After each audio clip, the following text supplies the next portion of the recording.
नमस्कार विद्यार्थी मित्रांनो, विषय इंग्रजी, युनिट नंबर इयत्ता 9वी, युनिट नंबर 3 वर कोरोमंडल फिशर. मागील तासाला आपण पहिला स्टँजा पाहिला होता. आज आपण बघणार आहोत second stanza.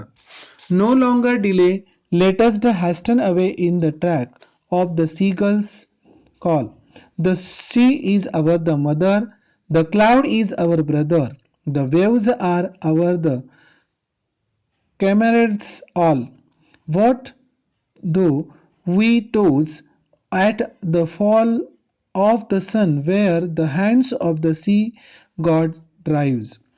He who holds the storm by the ear will hide in his breast our lives. म्हणजेच आता आपल्याला उशीर करून चालणार नाही. सीगल पक्षी पुकार करीत आहे, त्या दिशेने लवकरच कूच केले पाहिजे. समुद्र ही जणू आपली माता, जी आपले पालनपोषण करते. हे ढग भावाप्रमाणे आपल्याला दिशा दाखवित आहेत, तर या लाटा मित्रासारख्या सोबती करत आहेत. समजा सूर्य मावळतील जाईपर्यंत आपण समुद्रावर दूर भरकटलो तरी काळजीचे कारण नाही.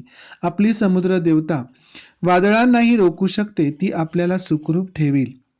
The sweet is the shade of the coconut glade and the scent of the mango groves, and the sweets are the sands all of the full of the moon, with the sure sound of the voice of love. But the sweeter, O brother, the kiss of the spray and the dance of the wild, the proms glee. Row brothers, row the edge of the wage where the low sky meets with the sea. म्हणजे अखेरच्या कडव्यात कवयित्री म्हणते, नारळाच्या झाडाची सुखद थंडगार सावली हवीहवीशी वाटते. अमराईतील मधुर सुगंध मनात दरवळतो आणि पौर्णिमेच्या रात्री वाळूच्या किनाऱ्यावर ऐकू येणारे आपल्या प्रिय माणसाचे आवाजही हवेहवेसे असतात. परंतु सर्वपेक्षा गुलाबाचे चुंबन घेणारे ते पाण्याचे तृषार आणि हर्षाने उधळणाऱ्या त्या फेसाळ लाटांचे नृत्य आपल्याला मनाला अधिक मोहिनी घालतात. तेव्हा माझ्या बंधूने चला, जिथे आकाश आहे आणि समुद्र एकमेकांना भिडतात, त्या क्षितिजापर्यंत नावा वल्लवत जाऊया. थँक्यू.